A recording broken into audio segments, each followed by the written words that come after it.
Hello, മീൻകറി കൂട്ടി കഴിക്കാൻ കപ്പപ്പുഴുക്ക് ഉണ്ടാക്കാം. 1.5 കപ്പ് തേങ്ങയിലേക്ക് 3 പച്ചമുളക് ഇട്ട് ജസ്റ്റ് ഒന്ന് ക്രഷ് ചെയ്തെടുക്കുക. ഒരുപാട് അരഞ്ഞു പോകരുത് കേട്ടോ.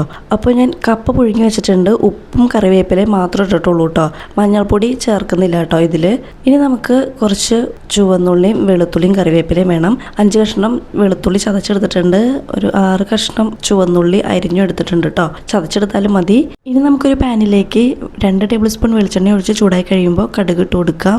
കടുക് പൊട്ടിക്കഴിയുമ്പോൾ അരിഞ്ഞു വെച്ചിരിക്കുന്ന ഉള്ളിയൊക്കെ ഇട്ട് കൊടുക്കണം. എന്നിട്ട് നന്നായിട്ട് വഴറ്റിയെടുക്കാം കേട്ടോ. ഒരു ലൈറ്റ് ബ്രൗൺ കളർ ആകുന്നത് വരെ നമുക്ക് വഴറ്റിയെടുക്കാം. കുറച്ച് ഉപ്പ് ചേർത്ത് കൊടുക്കാം. കപ്പയിൽ ഓൾറെഡി ഉപ്പ് ഇട്ടിട്ടുണ്ട്. അപ്പോൾ ഒരു 1/2 ടീസ്പൂൺ ഉപ്പാണ് കേട്ടോ ഞാനിപ്പോൾ ചേർത്തിട്ടുള്ളൂ. നന്നായിട്ട് വഴറ്റിയെടുക്കാം. അപ്പോൾ നമ്മുടെ മീൻ കറി ഇവിടെ ഇരിക്കുന്നുണ്ട് കേട്ടോ. തലേദിവസം ഉണ്ടാക്കി വെച്ചതാണ്. അപ്പോൾ അതാ നമ്മുടെ ഉള്ളി നന്നായിട്ട് വഴന്നു വന്നിട്ടുണ്ട്. ഇനി നമുക്കിതിലേക്ക് നേരത്തെ ക്രഷ് ചെയ്ത് വെച്ച തേങ്ങയില്ലേ അത് ചേർത്ത് കൊടുക്കാം. എന്നിട്ട് നന്നായിട്ടൊന്ന് വഴറ്റി കൊടുക്കാം കേട്ടോ. തേങ്ങയിലെ പച്ചമണമൊക്കെ മാറി വരുമ്പോൾ നമുക്കതിലേക്ക് കുറച്ച് ഉപ്പും കൂടെ ചേർത്ത് കൊടുക്കാം. 1 ടീസ്പൂൺ ഉപ്പാണ് ഞാൻ ചേർക്കുന്നത്.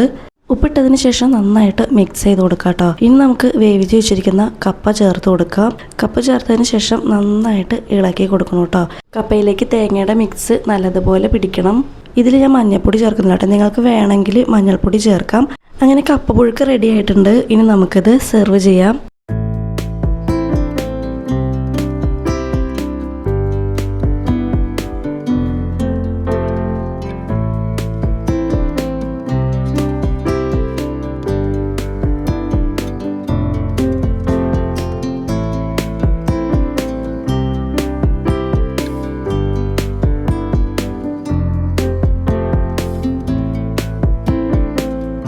അപ്പോൾ കപ്പപ്പുഴുക്കും മീൻകറിയും സെർവ് ചെയ്ത് കഴിഞ്ഞപ്പോൾ ലാസ്റ്റ് ലുക്ക് ഇങ്ങനെയാണ് കേട്ടോ.